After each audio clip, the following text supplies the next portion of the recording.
The envelope trembled in Natalie Parker's hands as she stood in the dimly lit hallway of the rundown apartment building she called home. The paper was thick, expensive, nothing like the bills and past due notices that usually filled the rusty mailbox downstairs. Her name was printed in elegant cursive on the front, but there was no return address. With her heart pounding against her ribs, she slid her finger under the seal and pulled out a single sheet of paper. As her eyes scanned the words, the color drained from her face. The document slipped from her fingers, floating to the worn carpet like a fallen leaf. "This can't be real," she whispered to the empty hallway. 28 floors above the bustling streets of Manhattan, Jackson Montgomery leaned back in his Italian leather chair, gazing out at the skyline that had become the backdrop to his success. At 42, he was the youngest CEO in the history of Montgomery Pharmaceuticals, the company his grandfather had started in a small warehouse 60 years ago. The Forbes magazine on his desk featured his face on the cover. Alongside the headline, "America's most eligible bachelor builds a billion-dollar empire," Jackson ran his hand through his salt and pepper hair and sighed. The empire had come at a cost. 3 failed relationships, countless missed holidays, and a growing emptiness that his penthouse, sports cars, and private jet couldn't fill. His phone buzzed with a message from his assistant. "Board meeting in 20 minutes, sir. And Ms. Crawford from PR needs your signature on the charity gala documents." He texted back a quick acknowledgement before straightening his tie and putting on the mask he wore every day. Confident, unflappable, in control. No one needed to know about the nightmares that plagued him, or the secrets buried beneath his success. Natalie tucked the document into her worn backpack and hurried down the 5 flights of stairs to the street below. The October air bit at her cheeks as she made her way to the diner where she'd worked for the past 2 years. At 25, she had already weathered more storms than most people face in a lifetime. Orphaned at 17, she had put herself through community college while working 2 jobs. Her dream of becoming a pediatric nurse was within reach, just 3 more semesters. If she could keep juggling her shifts, classes, and the mounting medical bills. "You're early." "Nat," called out Hank, the diner's owner, as she pushed through the door. His kind eyes narrowed when he saw her face. "You look like you've seen a ghost." "Everything okay?" Natalie forced a smile. "Just tired. Mind if I start now? I could use the extra tips." Hank nodded, tossing her an apron. "Table 7's been asking for you. Your regular." Her regular was Dr. Thomas Wilson, a pediatrician at Hope Children's Hospital, who came in every Tuesday for black coffee and blueberry pancakes. He'd been leaving her generous tips for months, along with notes encouraging her to apply for the nursing program at the hospital once she graduated. "Morning." "Dr. Wilson," she said, pouring his coffee without asking. "Natalie," he smiled, the corners of his eyes crinkling. "I've told you 100 times to call me Tom. And I've told you 100 times that my grandmother would roll over in her grave if I called a doctor by his first name." She tucked a strand of chestnut hair behind her ear. "The usual?"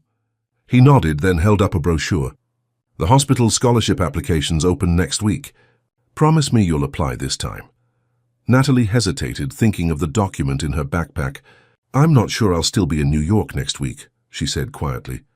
Tom's brow furrowed. "What do you mean?" "You're so close to finishing school." Before she could answer, her phone rang. She excused herself and stepped away to answer it. "Miss Parker?" a crisp, professional voice asked. "This is Gloria Winters, assistant to Mr. Jackson Montgomery of Montgomery Pharmaceuticals. Mr. Montgomery would like to schedule a meeting with you at your earliest convenience." Natalie's hand tightened around the phone. "Why would he want to meet with me?" There was a pause. "Mr. Montgomery doesn't share his reasons with me, Miss Parker. He simply instructed me to arrange the meeting. Tell Mr. Montgomery that if he wants to talk to me, he can come to Joe's Diner on 9th Street. I work until 4. She hung up before the assistant could respond, her heart racing. She returned to Tom's table, her mind elsewhere as she took his order and moved mechanically through her shift. 3 hours later, the bell above the door chimed, and Natalie looked up to see a tall figure silhouetted against the afternoon sun. Even without seeing his face clearly, she knew who it was. She'd seen his picture in magazines and newspapers enough times. The entire diner fell silent as Jackson Montgomery made his way to the counter and sat down. Up close, his presence was even more commanding. Steel blue eyes surveyed the diner before landing on Natalie. There was no recognition in his gaze, only careful assessment. "Coffee, black," he said, his voice deep and controlled.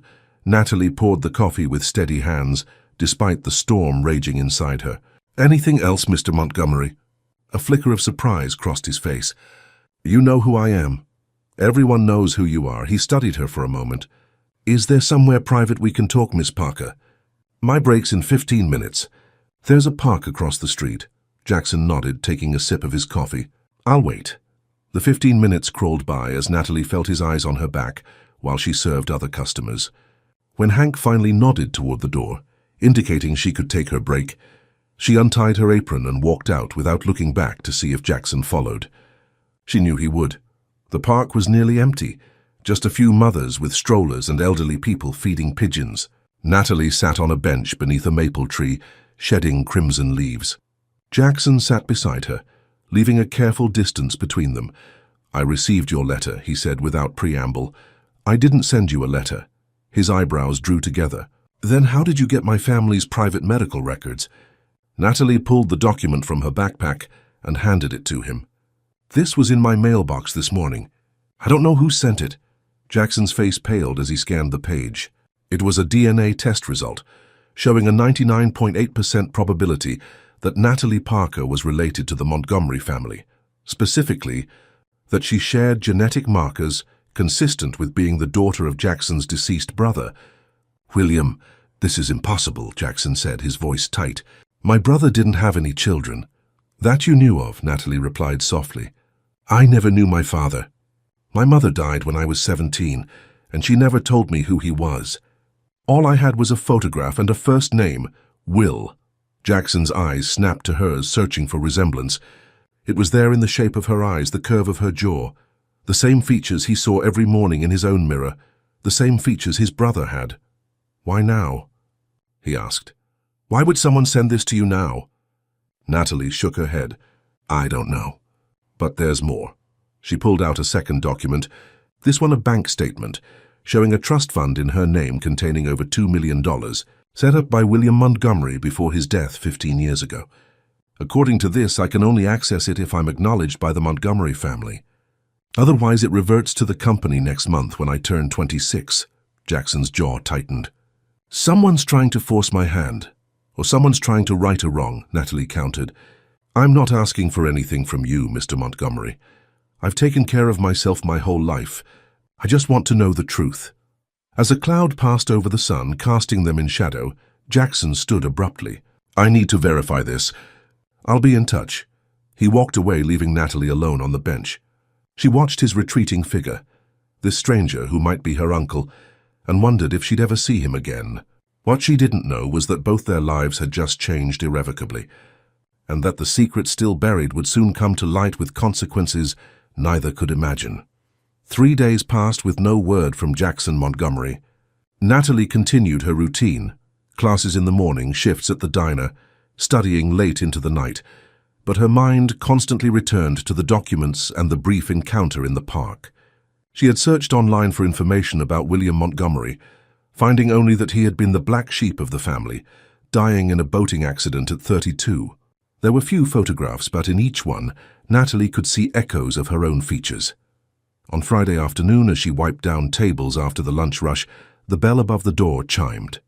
Expecting the usual crowd of office workers seeking late lunches, Natalie glanced up and froze. It wasn't Jackson who had entered, but a striking woman in her 60s, impeccably dressed in a tailored suit, her silver hair swept into an elegant chignon. Even without introduction, Natalie recognized Elaine Montgomery, Jackson's mother, and the matriarch of the Montgomery dynasty. Elaine surveyed the diner with barely concealed disdain before her eyes landed on Natalie. For a moment, her composed expression faltered, her hand moving unconsciously to her throat. "You look just like him," she said, her voice barely above a whisper. Hank appeared at Natalie's side, his eyes darting between the two women. "Everything okay, Nat?" Natalie nodded, finding her voice. "It's fine, Hank. I'm going to take my break now, if that's okay." This time, they didn't go to the park. Elaine insisted on her chauffeur-driven car, a sleek black sedan with windows tinted against prying eyes. They sat in silence as the driver navigated through Manhattan traffic. Jackson told me about the DNA test, Elaine finally said, her gaze fixed on the passing cityscape. I insisted on meeting you myself. Are you here to tell me it's a mistake? Natalie asked, fighting to keep her voice steady. Elaine turned to face her, her eyes the same steel blue as Jackson's, studying Natalie intently. No. I'm here because I've known about you for 25 years. The admission hit Natalie like a physical blow. What? Your mother, Jessica Parker, was 20 when she met Will. He was 30, troubled, spiraling with addiction. My husband and I were trying to keep his problems out of the press. When Jessica told Will she was pregnant, he came to us asking for money to help her. Elaine's voice remained controlled, but her hands betrayed her, twisting the pearl necklace she wore. Harrison, my husband, refused. He thought it was another of Will's manipulations to get money for drugs. He threatened to cut Will off completely if he didn't end the relationship. Natalie's throat tightened. So he abandoned my mother? Left her to raise me alone? No, Elaine said sharply. Will set up a trust fund for you in secret, using his inheritance from his grandmother. He tried to stay clean to be worthy of being your father. But 3 months before you were born, he relapsed. The night of the boating accident, he was intoxicated. Jessica was devastated. She refused to take any money from us after that, said she wanted nothing to do with the Montgomery family. The car pulled up outside an elegant limestone building on the Upper East Side, Elaine's penthouse. As they rode the elevator in silence, Natalie struggled to process everything she'd heard. Her mother had never mentioned any of this, had changed the subject whenever Natalie asked about her father. Now she wondered what other secrets had died with her mother. Elaine's penthouse was a museum of luxury, priceless art, antique furniture, views of Central Park that took Natalie's breath away despite her turmoil. On a side table were framed family photographs. Elaine picked up one showing a handsome young man with laughing eyes, his arm slung around a teenage Jackson. This was Will 2 years before he died, she said, handing the frame to Natalie. Natalie's hands trembled as she took it. The resemblance was undeniable, the same dimple in his left cheek that she saw in her own mirror. Why now? Natalie asked, echoing Jackson's question from the park. Why did someone send me those documents now? Elaine motioned for her to sit on one of the silk-upholstered sofas. Because of Harrison. My husband died 3 months ago. I'm sorry for your loss, Natalie said automatically. Don't be. Our marriage was a business arrangement that outlived its usefulness decades ago. Elaine's bluntness was startling. Harrison was determined to protect the Montgomery name at all costs. He buried any trace of Will's indiscretions, including you. I respected Jessica's wishes to keep you separate from our family, but I kept tabs on you over the years. When Harrison died, I started making arrangements to contact you, but someone beat me to it. Jackson thinks someone is trying to damage the company by revealing this secret, Natalie said. Elaine gave a short, humorless laugh. Jackson sees everything through the lens of business. He doesn't understand that some secrets consume you from within. She fixed Natalie with an intense gaze. The trust Will set up for you is real. With interest, it's grown considerably. It's your birthright, regardless of whether Jackson acknowledges you publicly. I don't want Montgomery money, Natalie said firmly. I just wanted to know where I came from. Noble sentiment, came a voice from the doorway. Jackson stood there, his expression thunderous. But someone clearly wants you to have that money, and to cause maximum damage to our company in the process. I've been expecting you, Elaine said coolly. Your assistant said you were on your way. Have you made progress with your investigation? Jackson strode into the room, ignoring Natalie completely as he addressed his mother. The DNA test is genuine. I had our lab verify it independently. But whoever sent it to her also sent copies to the board of directors and several news outlets, along with allegations that we've been deliberately hiding Will's heir to avoid sharing company profits. That's ridiculous, Elaine scoffed. Will's shares transferred to you upon his death, not according to the documents they received. There's apparently a clause in grandfather's will stating that if Will had children, his shares would be held in trust for them until they turned 26. Jackson finally looked at Natalie. Convenient timing, wouldn't you say? Right before your birthday. Natalie stood, her cheeks burning. I told you I didn't send anything. I received those documents the same day you did. And we're supposed to believe that a struggling waitress with crushing student debt, wouldn't use this opportunity to claim a fortune. Jackson's voice dripped with skepticism. "Jackson!" Elaine's reprimand was sharp. "That's enough." But Natalie was already gathering her things. "I don't need to listen to this. I didn't ask to be part of your family drama, and I certainly don't need your money or your accusations." She turned to Elaine. "Thank you for telling me about my father. That's all I wanted to know." As she headed for the door, Jackson caught her arm. "You're not going anywhere until we figure out who's behind this." Natalie wrenched free. "I have classes to attend and shifts to work. Unlike you, Mr. Montgomery, I don't have the luxury of dropping everything for family crises." Something flickered in Jackson's eyes, surprise perhaps, or reluctant respect. He released her but followed her to the elevator. "I have a proposition for you," he said as the doors opened. "Come work at Montgomery Pharmaceuticals, an internship in our research division. It's relevant to your nursing studies, pays better than the diner, and keeps you where I can make sure you're not conspiring with whoever is trying to damage my company. You want to keep your enemies closer," Natalie observed. "I want to protect what my grandfather and father built," Jackson corrected, "and what my brother should have been part of if he hadn't self-destructed." The elevator doors began to close. Natalie made a split-second decision and held them open. "I'll consider your offer on one condition." Jackson raised an eyebrow. "I want access to all of Will's personal effects, letters, photographs, anything that might tell me who he really was." A muscle in Jackson's jaw twitched. "Those things are private. So is my DNA, but that didn't stop someone from testing it without my knowledge." Natalie met his gaze unflinchingly. "Those are my terms."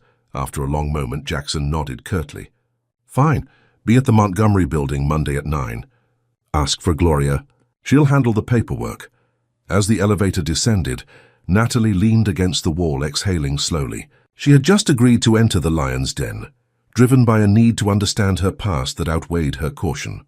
What she didn't know was that in the Montgomery penthouse above, an equally significant conversation was taking place. "She has his spirit," Elaine said as Jackson poured himself a drink. "And his talent for disruption," Jackson muttered. Elaine regarded her son steadily. "Did you ever consider that perhaps this isn't about the company at all? That perhaps someone is trying to right a wrong that's festered for 25 years? Jackson downed his scotch in one swallow. The timing is too perfect. The quarterly board meeting is next week, and suddenly Will's secret daughter appears with claims to his shares. "Someone is playing a long game here, Mother." "Perhaps," Elaine conceded, "or perhaps the past is finally catching up to all of us." The Montgomery Pharmaceuticals headquarters dominated the Manhattan skyline, 80 floors of glass and steel reflecting the morning sun. Natalie stood on the sidewalk, gazing up at the massive structure, her stomach knotted with anxiety. She was dressed in the most professional outfit she owned, a navy pencil skirt and white blouse. She'd worn to scholarship interviews, yet she still felt woefully underprepared for whatever awaited her inside. The lobby was a cathedral to corporate success, all marble floors and soaring ceilings. At the reception desk, Natalie gave her name and watched as the security guard's demeanor instantly shifted, from bored to attentive. "Miss Parker?" "Yes, Ms. Winters is expecting you." He handed her a security badge. "Executive elevator, far right. It goes directly to the top floor." The executive floor was hushed, the thick carpet absorbing all sound. Gloria Winters, a poised woman in her 40s with a perfectly styled bob, greeted Natalie with professional courtesy that couldn't quite mask her curiosity. "Mr. Montgomery is in a board meeting this morning," Gloria explained, leading Natalie through a maze of elegant corridors. "He's arranged for you to meet with Dr. Lawrence in our research division. The internship position is in our pediatric formulations team." Natalie's steps faltered. "Pediatric formulations?" Gloria nodded, not breaking stride. "Mr. Montgomery mentioned your interest in pediatric nursing. He thought this would align with your career goals." The research floor was entirely different from the executive level, brightly lit laboratories filled with scientists in white coats, the air humming with energy and purpose. Dr. Lawrence, a jovial man with wild grey hair and kind eyes, welcomed Natalie warmly. "So you're the new intern?" "Excellent timing. We're just starting a promising project on improving medication delivery systems for children with chronic conditions." He handed her a lab coat. Jackson said you have a background in nursing studies? I'm still in school, Natalie clarified, surprised that Jackson had personally arranged this placement. 3 semesters to go. Perfect. Practical experience is invaluable. You'll work directly with me and my team. We collaborate closely with Hope Children's Hospital on clinical trials. Natalie's heart skipped. Hope Children's. I know someone who works there, Dr. Thomas Wilson. Dr. Lawrence beamed. Tom, one of our best collaborators. He's leading the trial for our new asthma medication. He checked his watch. In fact, we have a meeting with the Hope team this afternoon. You can join us.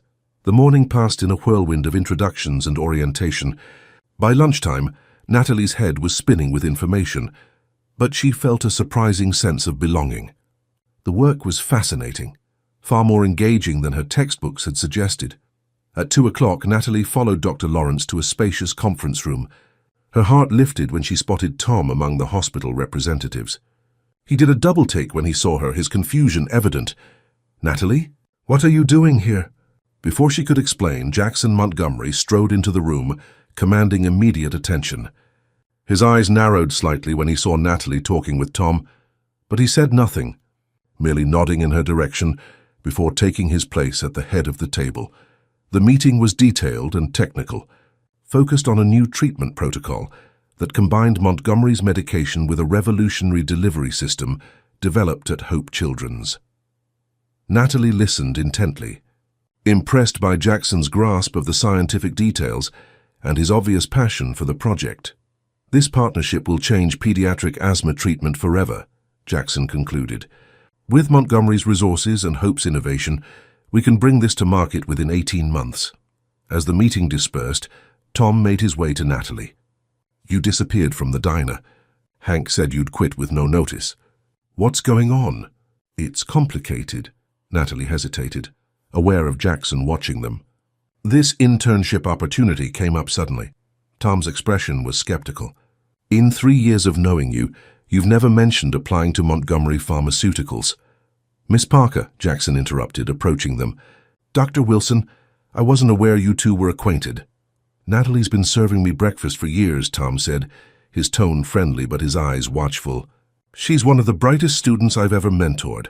Is that so? Jackson's gaze shifted between them. Then I'm fortunate to have her on our team. If you'll excuse us, Dr. Wilson, Miss Parker and I have some paperwork to complete. Tom squeezed Natalie's arm. Call me later, he said quietly before departing. Jackson led Natalie to his office, a corner suite with breathtaking views and walls lined with awards and photographs. One caught Natalie's eye immediately, a younger Jackson with his arm around Will, both in tuxedos, grinning at the camera. Your first day went well? Jackson asked, settling behind his imposing desk. Yes, thank you. Dr. Lawrence is brilliant, Natalie replied, still looking at the photograph. Jackson followed her gaze. That was taken at a charity gala, 6 months before Will died. One of his rare sober periods, he opened a drawer and extracted a small key. As promised, access to Will's personal effects. They're in storage on the lower level. Gloria will take you down when we're finished. Natalie tore her eyes from the photograph. Thank you. Now the internship. Standard hours are 9 to 5, Monday through Thursday. Fridays are half days for research staff. The salary is competitive, significantly more than you made at the diner. There's also a housing stipend. Housing stipend? Jackson's expression was unreadable. Your apartment in Harlem is a 45-minute commute. There's a company apartment 3 blocks from here that's currently vacant. It's yours if you want it. Natalie stiffened. How do you know where I live? I make it my business to know everything about potential threats to my company. I'm not a threat to your company, Natalie said firmly. I'm just trying to understand my past. Jackson leaned back, studying her. Your past and my company's future may be more intertwined than you realize. The board meeting this morning was contentious. 2 members have already suggested we should embrace the Montgomery heir publicly to avoid negative press. I've never claimed to be. It doesn't matter what you've claimed, Jackson cut her off. Perception is reality in business. And right now the perception is that Montgomery Pharmaceuticals has been hiding Will's daughter to protect profits. Natalie's frustration mounted. I've told you repeatedly I had nothing to do with those documents being sent. I know. Jackson's admission surprised her. Our security team traced the package sent to you. It came from inside this building. Natalie sat up straighter. What? Who sent it? We don't know yet. It was dropped in the internal mail system, addressed to you. No fingerprints, no surveillance footage. Whoever did this knows our security protocols intimately. Jackson's jaw tightened, which narrows the list considerably. So someone inside Montgomery Pharmaceuticals wanted me to know about my father, Natalie said slowly. Why? That's what I intend to find out. Jackson stood. In the meantime, keep your head down. Do your work. Hand report anything unusual directly to me. Gloria escorted Natalie to a climate-controlled storage room in the basement level. Rows of shelves held labeled boxes, mostly containing corporate archives. In a corner section, several boxes bore the simple label WM Personal. Mr. Montgomery said to give you privacy, Gloria said, swiping her keycard to unlock the room. I'll be outside when you're finished. Alone among the remnants of her father's life, Natalie felt a strange mix of anticipation and dread. She opened the first box carefully, finding neatly organized folders containing William's personal papers, bank statements, property deeds, insurance policies. The second box held photographs, dozens of them chronicling William's life from childhood to his final years. Natalie sat cross-legged on the floor, examining each image. William at graduation, on sailing trips, at family events. Always the life of the party, always with that same dimpled smile she recognized from her own reflection. In many early photos, he and Jackson were inseparable, their brotherly bond evident. But as the timeline progressed, William appeared increasingly haggard, his smile strained while Jackson grew more polished and serious. The third box contained personal correspondence and journals. Natalie hesitated before opening the leather-bound books, feeling like an intruder in her father's private thoughts. The first journal entry was dated 15 years ago, just months before his death. Jay doesn't understand. Nobody does. This company was never supposed to be what it's become. Grandfather's vision has been corrupted. The Brightwell acquisition is the final straw. I can't be complicit anymore. Natalie frowned, turning pages. More entries expressed William's growing disillusionment with the company's direction under his father's leadership. Then she found entries mentioning her mother. Jessica is the only pure thing in my life. She sees me, not the Montgomery name or fortune. And now the baby. I want to be worthy of them both. I've been clean for 6 weeks, one day at a time. Tears blurred Natalie's vision as she read her father's hopes for the child he would never meet. Then a name in a later entry caught her attention. Brightwell Pharmaceuticals.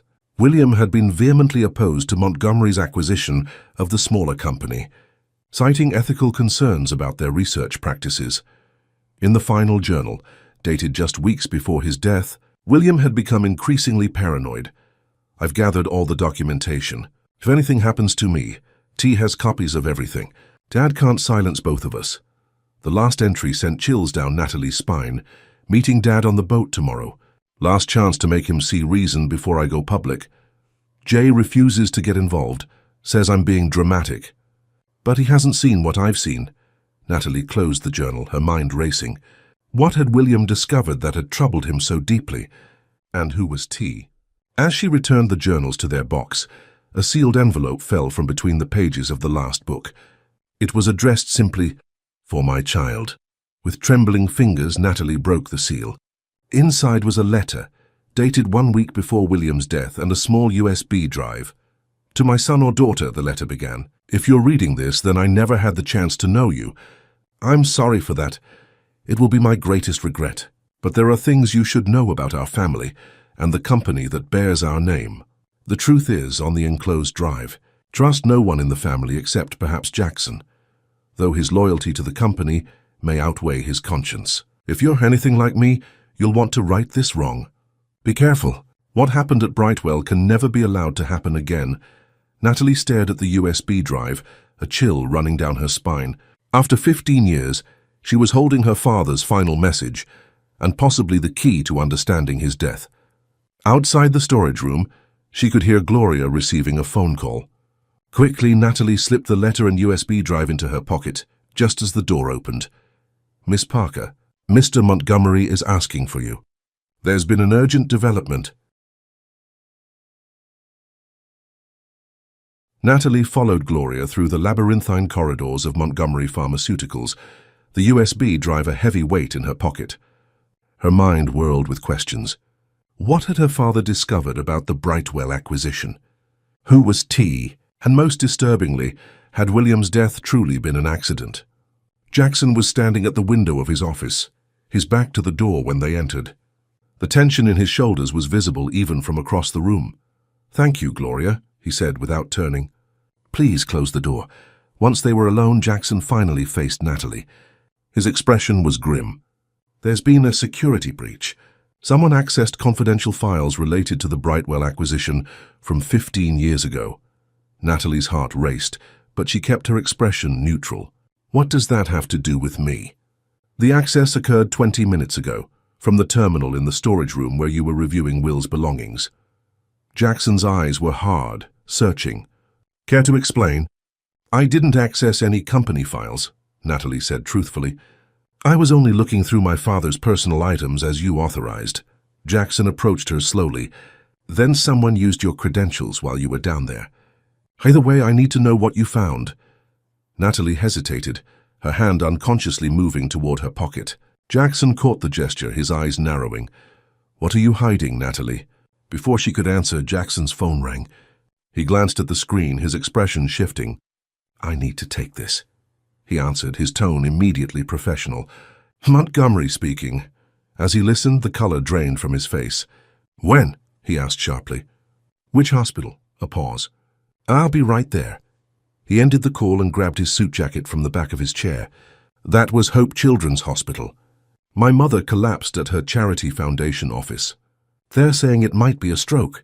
"I'm sorry," Natalie said, genuinely concerned despite her suspicions. "Is there anything I can do?"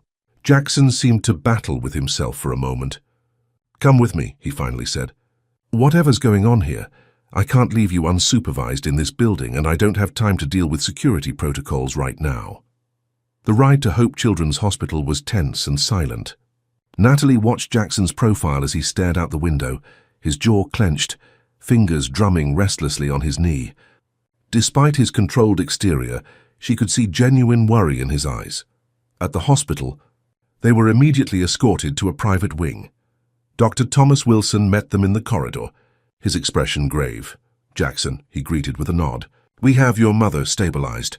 It wasn't a stroke, thankfully, but she did experience a serious cardiac event. She's asking for you." Tom's eyes widened when he spotted Natalie. "Natalie, what are you doing here?" "She's with me," Jackson said curtly. "Where's my mother?" Tom led them to a private room where Elaine Montgomery lay connected to monitors, looking suddenly frail against the white hospital linens. Her eyes fluttered open as Jackson approached the bed. "Jackson," she said weakly, "and Natalie. Good. You're both here." "Save your strength, Mother," Jackson said, taking her hand. Elaine shook her head. "No more secrets. No more waiting." Her eyes found Natalie's. "It was me. I sent you the documents," Jackson stiffened. "What?" "After Harrison died, I found Will's private files. He'd been investigating irregularities in the Brightwell clinical trials before his death. Children were harmed, Jackson. The data was falsified." "That's impossible," Jackson protested. "The FDA approved those trials. Our legal team vetted everything." "Because your father buried the evidence," Elaine said firmly. "Will threatened to go public. The night before he died, he confronted Harrison on the boat." Natalie felt cold realization wash over her. "It wasn't an accident," she whispered. Elaine's eyes filled with tears. "Harrison came home that night, soaking wet, saying there had been a terrible accident. I suspected the truth, but I was a coward. I did nothing." She gripped Jackson's hand tighter. "Then I found out that one of the children from the original Brightwell trial had been admitted to Hope's long-term care facility. A little boy named Michael Turner." Tom, who had been standing quietly by the door, stepped forward. "Michael is my patient. He's been here for 15 years, suffering from neurological damage caused by an experimental asthma medication. The same medication you're rushing to market now," Elaine said to Jackson. "They've reformulated it, claiming it's safe. But the original research was flawed. Will knew it. That's why I had to bring Natalie into this. She's the proof that Will existed, that his warnings were real." Jackson looked stricken. Why didn't you just tell me? Would you have believed me over your father? Over the company you've dedicated your life to? Elaine's voice was gentle but firm. You needed to see the evidence for yourself. Natalie reached into her pocket and pulled out the USB drive. I found this among my father's things. He left it for me, along with a letter mentioning Brightwell. Jackson stared at the small device. Give it to me. Not until you promise to do the right thing, Natalie said, holding his gaze. Whatever is on this drive, we take it to the proper authorities. No cover-ups. Tom stepped closer. Jackson, I've been treating Michael Turner for years. His parents have been fighting for justice, but they've been stonewalled at every turn. If there's evidence that could help them, may I see him? Natalie interrupted. Michael? Tom hesitated, then nodded. He's just down the hall. Leaving Jackson with his mother, Tom led Natalie to another private room. Inside, a boy of about 16 lay in a specialized bed, machines monitoring his vital signs. Though his body was that of a teenager, his limbs were thin and atrophied. His eyes, however, were bright and alert, following their movement as they entered. Michael, this is my friend Natalie, Tom said gently. Natalie approached the bed slowly. Michael couldn't speak, but he could communicate through a specialized tablet attached to his bed. His fingers moved slowly, selecting letters.